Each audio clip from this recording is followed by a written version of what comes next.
सुप्रभात बच्चों। क्लास 9 के ज्योग्राफी क्लास में आप सभी बच्चों का बहुत बहुत स्वागत है।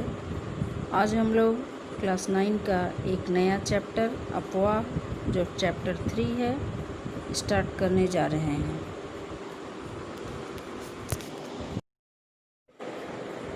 अफवाह शब्द एक क्षेत्र के नदी तंत्र की व्याख्या करता है। भारत के भौतिक मानचित्र को देखिए, आप पाएंगे कि विभिन्न दिशाओं में छोटी छोटी धाराएं आकर एक साथ मिल जाती है तथा एक मुख्य नदी का निर्माण करती है। अंततः इसका निकास किसी बड़े जलाशय जैसे झील या समुद्र या महासागर में होता है। एक नदी तंत्र द्वारा जिस क्षेत्र का जाल प्रवाहित होता है उसे एक अफवाह द्रोणी कहते हैं। मानचित्र का अवलोकन करने पर यह पता चलता है कि कोई भी ऊंचा क्षेत्र होता है जहाँ से नदियाँ जो है वो निकलती है। इसको हम लोग पहले आगे पढ़ेंगे। यहाँ चित्र में जल विभाजक का चित्र दिया गया है, पहले इसको हम लोग समझ लेते हैं। अफवाह शब्द एक क्षेत्र में नदी तंत्र की व्याख्या करता है, अर्थात किसी क्षेत्र में अगर कोई नदी बहती है, जब एक बड़ी धारा या एक बड़ी नदी बहती है, उसमें उसकी सहायक नदियाँ आकर मिल जाती है तो एक नदी तंत्र बन जाता है और वो नदियाँ उसके साथ मिलकर सागर में जाके मिल जाती है। तो इस प्रकार नदी तंत्र बन जाता है उस क्षेत्र का। अफवाह मतलब बह रही है तो अफवाह हो गया। भारत के भौतिक मानचित्र को देखिए, आप पाएंगे कि विभिन्न दिशाओं में छोटी छोटी धाराएं, अब जैसे गंगा नदी को ही ले लीजिए, तो गंगा नदी गंगोत्री से जब निकलती है, आगे बढ़ती है, तो उसमें कई सारी उसकी सहायक नदियां जैसे यमुना, उसके बाद घाघरा, कोसी, गंडक, ये सभी नदी आके उसमें मिलती है। उसके बाद वो बहते हुए जाकर बंगाल की खाड़ी में गिर जाती है। तो इस प्रकार से वो गंगा नदी तंत्र हो गया।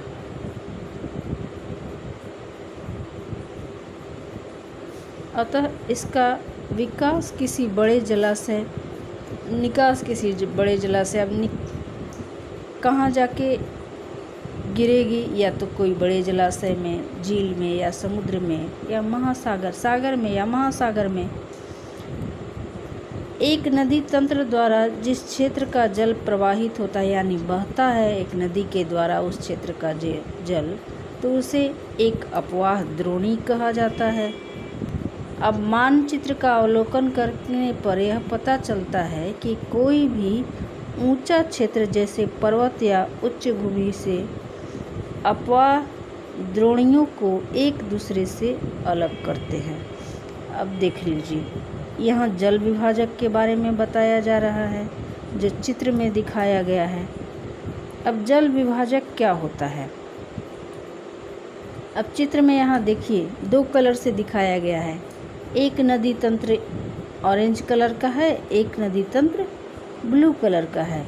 बीच में कोई ऊंचा क्षेत्र है, एक पर्वत हो सकता है, पठार हो सकता है, कुछ भी ऊंचाई वाले ऊंचा क्षेत्र हो सकता है, जिससे दोनों की धाराएं अलग अलग हो रही है। इससे पता चल रहा है कि इधर अलग नदी तंत्र है और इधर अलग नदी तंत्र है, तो इसी को जल विभाजक कहा जाता है। यहाँ जल विभाजक के बारे में बताया जा रहा है कि कोई ऊंचा क्षेत्र जैसे पर्वत या उच्च भूमि दो पड़ोसी अफवाह द्रोणियों को एक दूसरे से अलग करती है, जैसा कि चित्र में दिखाया गया है। तो इस प्रकार की उच्च भूमि को जल विभाजक के जाना जाता है। जैसा कि यहाँ चित्र में हम लोग देखें कि यहाँ एक ऑरेंज कलर का अलग एक नदी तंत्र था और ब्लू कलर का अलग नदी तंत्र। एक बड़ी धारा जा रही है, उसमें कई सारी छोटी धाराएं मिल रही है।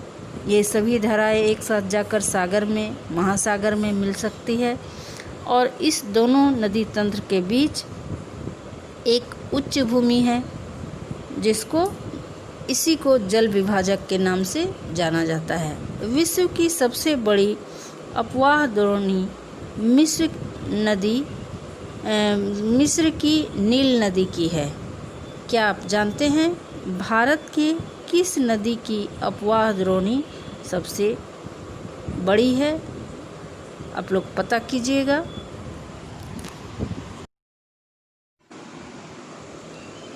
देखिए, यहाँ नदियों के द्वारा जो गार्ज का निर्माण होता है, नदियाँ जब पहाड़ी क्षेत्र से गिरती है, नीचे की तरफ जाती है तो गार्ज का निर्माण करती है। उसी के गार्ज का, नदियों द्वारा बनाए गए गार्ज का निर्माण हुआ है जिसका चित्र दिखाया गया है।